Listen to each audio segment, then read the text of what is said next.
मैं Surendra Pandey, Maithili Sharan Gupt, class 12, subject Hindi काव्य, lesson 4। ये मैथिली शरण गुप्त के बारे में आज हम सभी लोग जानेंगे।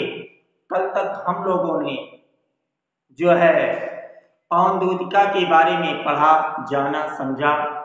पवन दूतिका के मध्य पवन को दूती बना करके, एक दूत बना करके जो है कवि ने क्या किया है, रचना किया है। कवि ने रचना किया, पवन को दूती बनाकर प्रिय प्रवास से वो लिया गया था। कौन? पवन दूतिका। तो इसमें जो है कवि अर्थात अयोध्या सिंह उपाध्याय हरिऔध जी पवन के माध्यम से राधिका के संदेश को भिजवाने का सफल प्रयास किए। कि सफल प्रयास, क्योंकि सफल प्रयास इसलिए माना जाएगा क्योंकि मतलब भेजा तो नहीं गया, क्योंकि उनके समय में तो थे ही नहीं ये हरिऔध जी, लेकिन फिर भी हर कोई उनकी भावनाओं को समझ रहा है। आप उनकी भावनाओं को समझ रहे हैं, इसलिए उसको कहा जाएगा कि सफल प्रयास। भेजे तो नहीं, भेज तो नहीं पाए, ठीक है, मतलब राधिका जी जो है भेज तो नहीं पाई, लेकिन हाँ कवि जो है सफल हुआ है भेजने में। फिलहाल हम आज चर्चा करेंगे मैथिली शरण गुप्त के बारे में। हम सभी जानेंगे इनके जन्म के बारे में, कि इनका कार्य क्या था, ये कैसे थे, इन सब चीजों को हम आज जानेंगे और समझेंगे। तो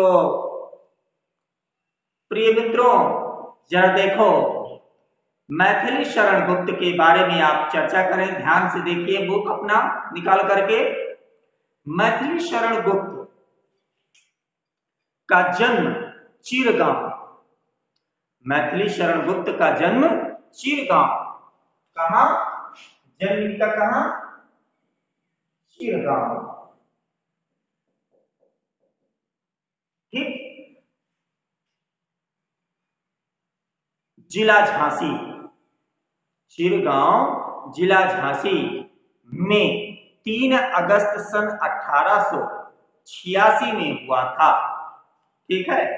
चिरगांव, और ये किस जिला में पड़ता है? झांसी में पड़ता है, ठीक, ये झांसी जिले में है, क्या?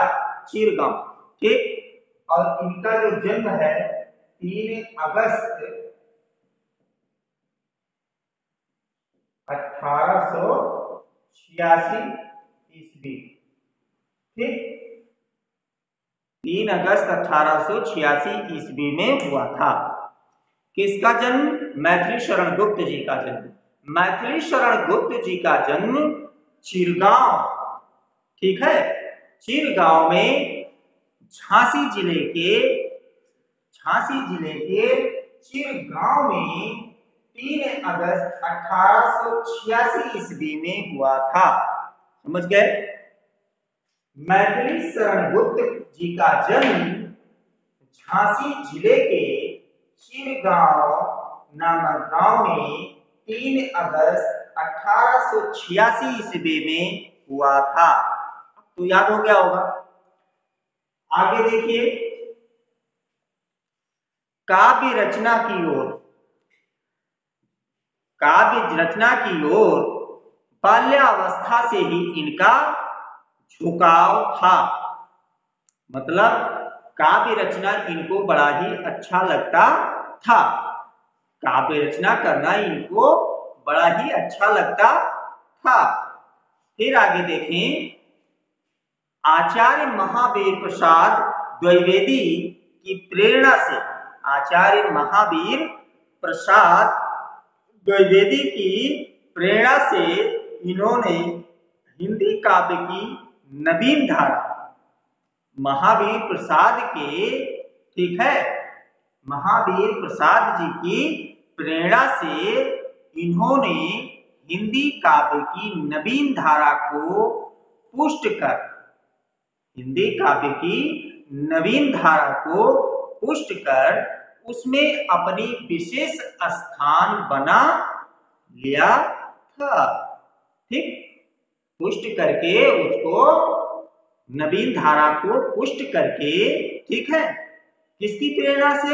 महावीर प्रसाद द्विवेदी की प्रेरणा से, ठीक है, इन्होंने काव्य की नवीन धारा को, ठीक है, क्या कर लिया? पुष्ट कर लिया, और पुष्ट करके उसमें अपना विशेष स्थान बनाया, उसमें अपना विशेष स्थान बना लिया। इनकी कविता में, इनकी कविता में देशभक्ति, देशभक्ति एवं राष्ट्र प्रेम की व्यंजना प्रमुख होने के कारण इन्हें हिंदी संसार ने राष्ट्र कवि का सम्मान दिया। ठीक, हिंदी संसार ने इनको राष्ट्र कवि का स्थान दिया। क्यों दिया?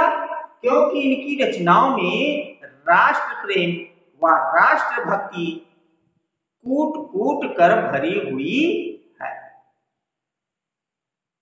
मतलब ये राष्ट्र भक्ति पर, राष्ट्र प्रेम पर इन्होंने रचनाएं की हैं, इसीलिए इनको राष्ट्र कवि की उपाधि मिली हुई है। ना क्लियर हो गया? फिर आगे देखिए, राष्ट्रपति ने इन्हें संसद सदस्य मनोनीत किया।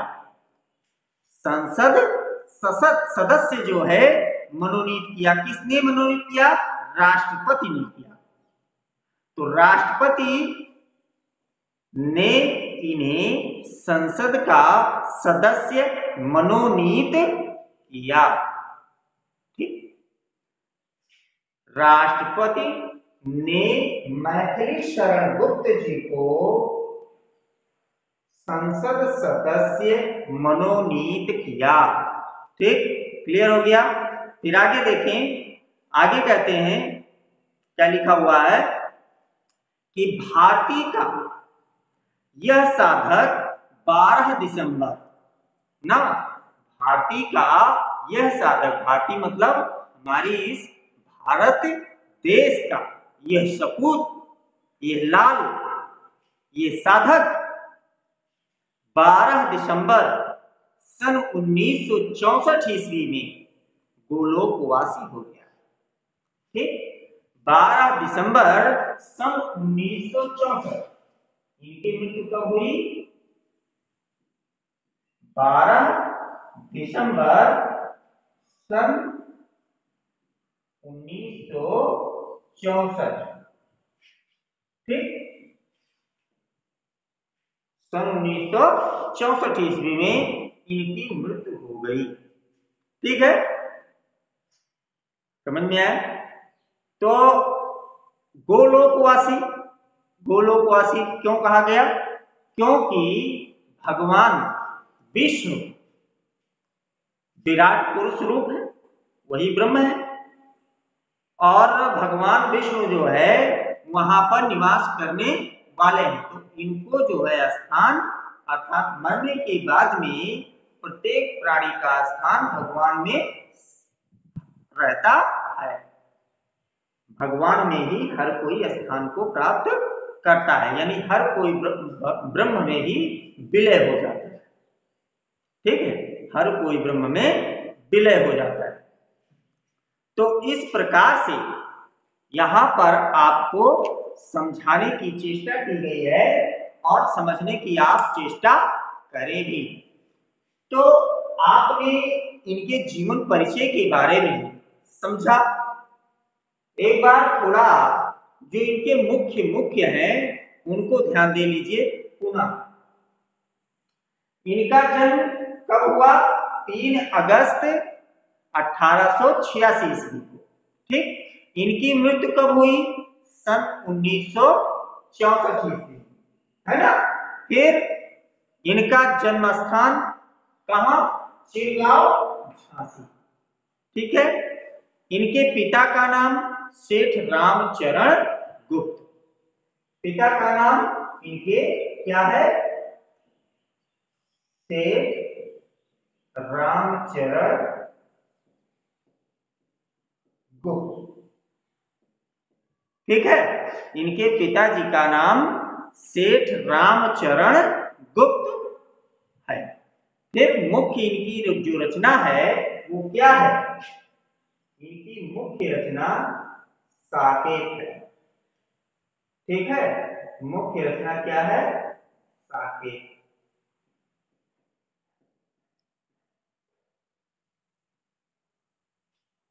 समझ गए?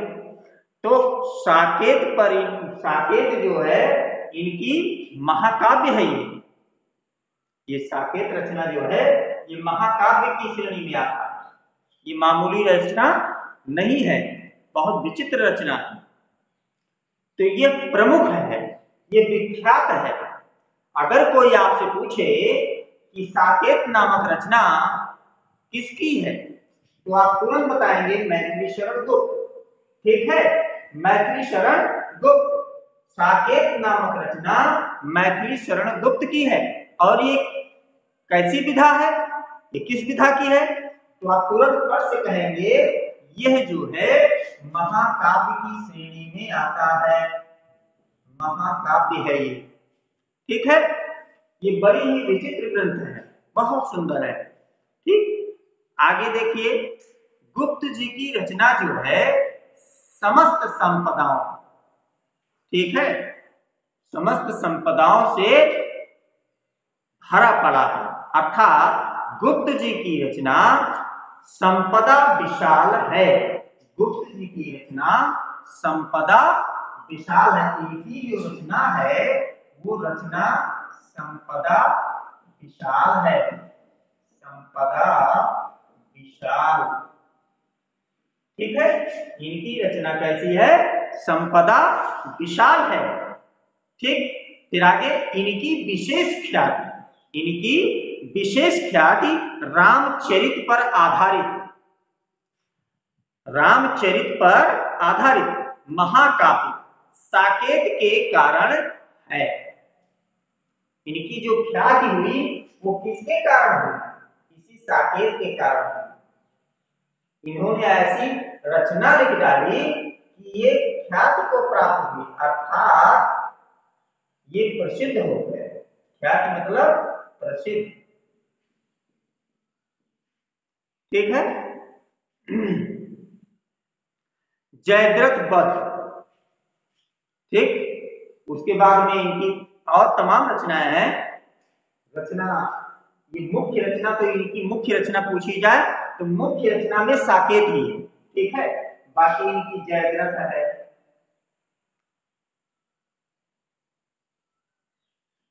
जयद्रथ,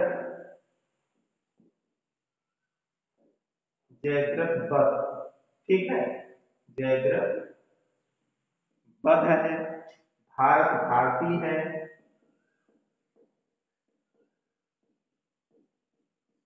ठीक है।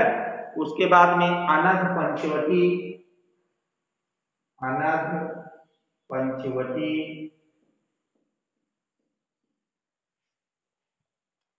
यशोधरा द्वापर, यशोधरा द्वापर, सिद्धराज, सिद्धराज है। ठीक है। इत्यादि इनकी रचनाएं हैं। तो मतलब इनकी तमाम रचनाएं हैं, यही नहीं इतने हैं। इसी पर हम छोड़ देते हैं, विराम दे देते हैं। इनकी बहुत सारी रचनाएं हैं। ठीक है।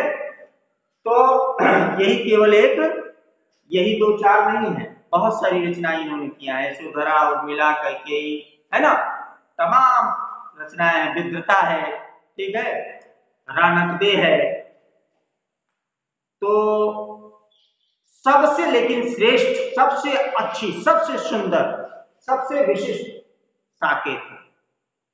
साकेत नामक रचना बड़ी विचित्र है। जब आप पढ़ेंगे, कभी मौका मिलेगा तो आप इस बुक को लेकर के अवश्य पढ़िएगा, आपके समझ में आएगा। बड़ी सुंदर रचना है। फिर आगे देखिए, इनके पास इन्होंने एक चंपू काव्य भी लिखा है। ठीक है, इन्होंने एक चंपू काव्य लिखा है। चंपू काव्य किसे कहते हैं? गद्य और पद्य, गद्य और पद्य मतलब गद्य और पद्य जो दोनों मिश्रित हो, दोनों के मिश्र को चंपू काव्य कहते हैं। जब गद्य और पद्य दोनों एक में रहेगा तो उस रचना को जो है चंपू काव्य बोला जाएगा। तो वो चंपू काव्य भी लिखे हैं। तो गुप्त जी ने जो है महात्मा बुद्ध के चरित्र का वर्णन उस चंपू काव्य में किया है। ठीक है, एक चंपू काव्य इन्होंने लिखा है जिसमें जो है इन्होंने बुद्ध जी के चरित्र का वर्णन किया कि बुद्ध जी मतलब कैसे थे, क्या थे, ईश्वर के रूप में दर्शाया गया। भगवान बुद्ध जो है ईश्वर के तुल्य है, ईश्वर माने जाते हैं, ईश्वर माने गए हैं। तो इस प्रकार से इनके बारे में आपने जाना और समझा। इनके संबंध में जो है कुछ पंक्तियां हैं। अबला जीवन हाय तुम्हारी यही कहानी, अबला जीवन हाय तुम्हारी यही कहानी, आंचल में है दूध और आंखों में पानी, अपना जीवन हाय तुम्हारी यही कहानी, आंचल में है दूध और आंखों में पानी। इस प्रकार से इन्होंने अपनी रचना किया है। कितनी सुंदर पंक्ति है कि अबला जीवन हाय तुम्हारी यही कहानी। अबला जीवन, नारी, जिस स्त्री का पति जो है विदेश चला गया होता है, अलग हो गया होता है, वो नारी अबला हो जाती है, अबला कहलाती है, अर्थात जिसका कोई सहारा ना हो। ठीक है, उसका तो सहारा पति था और पति बेचारा नहीं रहा, तो इस प्रकार से वो अबला हो जाती है और उसका जीवन जो है बड़ा संकट और दुख से घिरा हुआ होता है। इस प्रकार से इन्होंने उसके बारे में लिखा है, आंचल में है दूध और आंखों में पानी। इस प्रकार से कितना प्रेम और रस, कितनी सहजता, कितनी पीड़ा है इसमें। इसके माध्यम से आप लोगों को इन्होंने ज्ञान देने का जो चित्रांकन किया है, जो छटा इन्होंने बिखेरी है, उसके माध्यम से आप समझने का प्रयास करेंगे। तो प्रिय शिष्यों, आपके समझ में इनका ये जीवन परिचय आ गया होगा। चलिए हम अब कैकेयी का अनुताप, कैकेयी का अनुताप जो है हम लोग जाने और समझें कि कैकेयी के बारे में ये रचना है। कैकेयी कौन थी आपको पता होगा। ये कैकेयी जो है, कैकेयी अनुताप ये साकेत से ही लिया गया है, कहीं अलग से नहीं है। साकेत नामक जो ग्रंथ इनका महत्वपूर्ण ग्रंथ है, उसी महत्वपूर्ण ग्रंथ से, उसी सुविख्यात ग्रंथ से ये लिया गया है। इसमें राष्ट्र कवि मैथिली शरण गुप्त जी ने जो है वीर छत्राणी कैकेयी के अपने किए पर पश्चाताप करके गोमुखी गंगा के समान पवित्र होने की बात कही गई है। और कैकेयी भरत के साथ राम को लौटाने के लिए वन में भी चली जाती हैं। वह अनेक प्रकार से श्री रामचंद्र जी को वन से, है ना, श्री राम को वन से अयोध्या वापस ले आने के लिए, अयोध्या चलने के लिए बहुत ही प्रयास करती हैं। लेकिन प्रभु श्री राम अयोध्या से नहीं आते हैं। आपको पता है, रामायण की चीजें तो आप लोगों को पता ही हैं।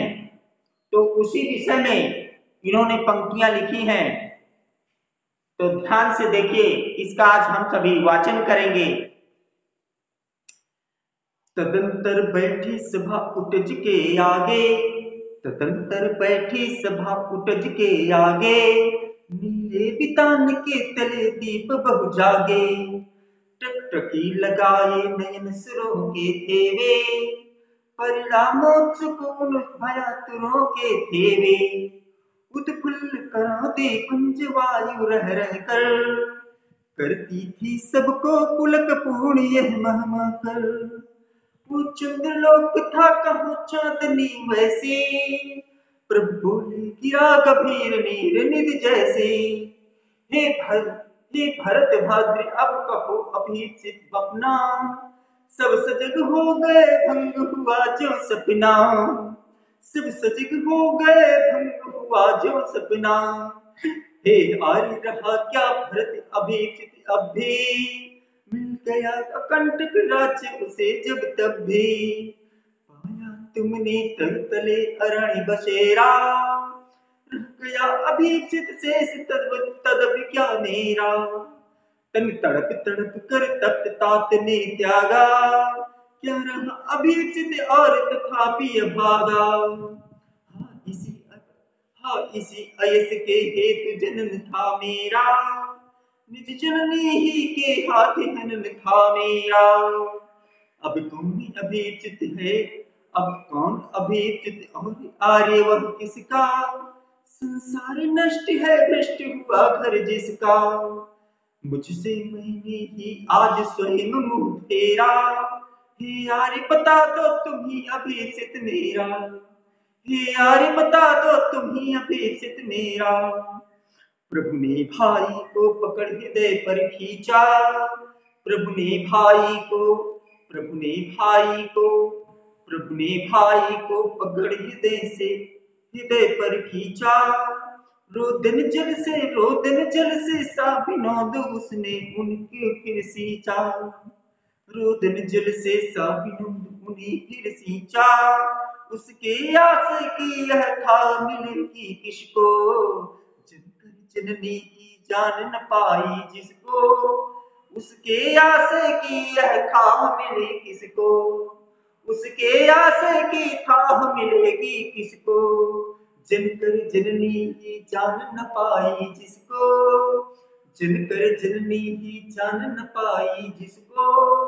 इस प्रकार से कितना सुंदर है, कितना मर्म है इसमें, कितनी रहस्यमयी ये कविता लिखा है इन्होंने,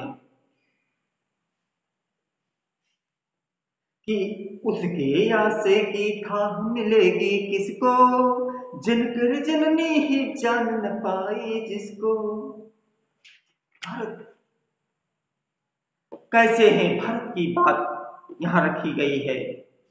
आगे देखिए, यह सच है तो अब लौट चलो तुम घर को, कैके कह रही हैं भगवान को समझाते हुए, यह सच है तो अब लौट चलो तुम घर को, चौंक सब सुनकर अटलक के ईश्वर को, चौंके सब सुनकर अटलक के ईश्वर को, सबने रानी की ओर अचानक देखा, पैथपित सारा बिता यथा विधुलेखा, बैठे थी अचल तथापि असंख्य तरंगा, वह सिंही अब भी जहां को मुखी गंगा, वह सिंही अब को मुखी गंगा, अब वो गोमुखी गंगा के समान पवित्र हो गई है।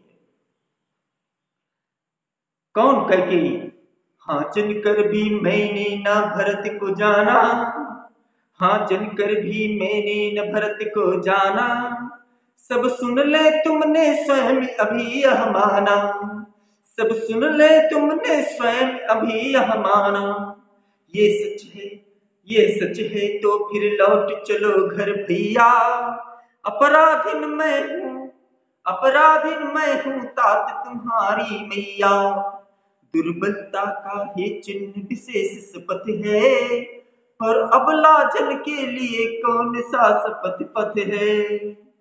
यदि मैं उकसाई गई भरत से हूँ तो पति समान ही स्वयं पुत्र को भी खो। माता कह रही है गई क्या कि तो पति समान ही स्वयं पुत्र को खो। कहती हैं कि यदि मैं कुसाई गई भरत से हूँ, यदि मैं कुसाई गई भरत से हूँ तो पति समान ही स्वयं पुत्र को भी खो। ठहर मत रोको मुझे कहूँ तो सुन लो, ठहर मत रोको मुझे कहूँ तो सुन लो। पाओ यदि उसमें सार उसे सब चुन लो, पाओ यदि उसमें सार उसे सब चुन लो। करके पहाड़ सा पाप कौन रह जाऊं, करके पहाड़ सा पाप कौन रह जाऊं। राई भर भी अंताप न करनी पाऊं। थी सन छत्र शशि निशा ओस टपकाती, थी सन छत्र शशि निशा ओस टपकाती। रोती थी गिरिराव सभा हृदय थपकाती, रोती थी नीरव सभा हृदय थपकाती। उल्कासी रानी दिशा दीप्त करती थी, उल्कासी रानी दिशा दीप्त करती थी। सब में भय विस्मय और खेद भरती थी, सब में विस्मय और खेद भरती थी। क्या कर सकती थी, क्या कर सकती थी मरी मंथरा दासी, क्या कर सकती थी मरी मंथरा दासी। मेरा ही मन रह न सका, मेरा ही मन रह न सका निज विश्वासी। जल पंजर गते अब अधीर अभागे, वह ज्वलित भाव थे सुनिम तुझी में जागे। पर था केवल क्या ज्वलित भाव ही मन में, क्या शेष बचा था कुछ न और इस मन में। कुछ मूल्य नहीं वात्सल्य मात्र क्या तेरा, कुछ मूल्य नहीं वात्सल्य मात्र क्या तेरा। पर आज अन्य सा हुआ वत्स भी मेरा, पर आज अन्य सा हुआ वत्स भी मेरा। थूके मुझ पर त्रैलोक्य भले ही थूके, थूके मुझ पर त्रैलोक्य भले ही थूके। छीने न माति पद, छीने न माति पद जो, छीने न माति पद किंतु भरत का मुझसे। जो कोई जो का सके कहे क्यों छूके, जो कोई का जो का सके कोई क्यों चूके। जो कोई जो का सके कहे क्यों चूके। छीने न माति पद किंतु भरत का मुझसे, छीने न माति पद किंतु भरत का मुझसे। हे राम दुहाई करूं और क्या तुमसे, हे राम दुहाई, हे राम दुहाई करूं और क्या तुझसे। कहते आते थे यही अभी, कहते आते थे अभी यही नरदेही। माता न कुमाता पुत्र कुपुत्र भले ही, माता न कुमाता पुत्र कुपुत्र भले ही। अब कहीं सभी यह हाय वृद्ध माता, अब कहीं सभी हाय, अब कहीं हाय सभी ये वृद्ध विधाता। है पुत्र पुत्र ही रहे कुमाता माता, है पुत्र पुत्र ही रहे कुमाता माता। बस मैंने इसका बाही मात्र ही देखा, बस मैंने इसका बाही मात्र ही देखा। दृढ़ हृदय न देखा मृदुल गात्र ही देखा, परमार्थ न देखा पूर्ण स्वार्थ ही साधा। इस कारण ही तो हाय आज यह बाधा, इस कारण तो ही, इस कारण ही तो हाय आज यह बाधा। युग युग तक चलती रही कठोर कहानी, रघुकुल में भी थी एक अभागिन रानी, रघुकुल में भी थी एक अभागिन रानी। युग युग तक चलती रही कठोर कहानी, युग युग तक चलती रही कठोर कहानी। रघुकुल में भी थी एक अभागिन रानी। निज जन्म जन्म में सुनी जीव यह मेरा, निर्जन जन्मे सुने जीव यह मेरा, धिक्कार उसे था महास्वार्थ ने घेरा। 100 बार धन्य वह एक लाल की माई, 100 बार धन्य वह एक लाल की माई, जिस जननी ने है जना भरत सा भाई, जिस जननी ने है जना भरत सा भाई। 100 बार धन्य है वह एक लाल की माई, 100 बार धन्य है वह एक लाल की माई, जिस जननी ने है जना भरत सा भाई। इस प्रकार से प्रिय शिष्यों, अब आगे अगले दिन समझाएंगे और बताएंगे। यहीं पर हम अपनी वाणी को विराम देते हैं। ये मैथिली शरण गुप्त का पहला भाग है। अगले दिन हम सभी जो वाचन किए हैं इसी का भावार्थ जानेंगे और आप सभी लोग इसको याद करने का कष्ट करिएगा, मेहनत से पढ़िए, समझिए। जो समझ में ना आए उसको पुनः कमेंट करके पूछ सकते हैं। ओके, लाइक शेयर भी करते रहिए। धन्यवाद।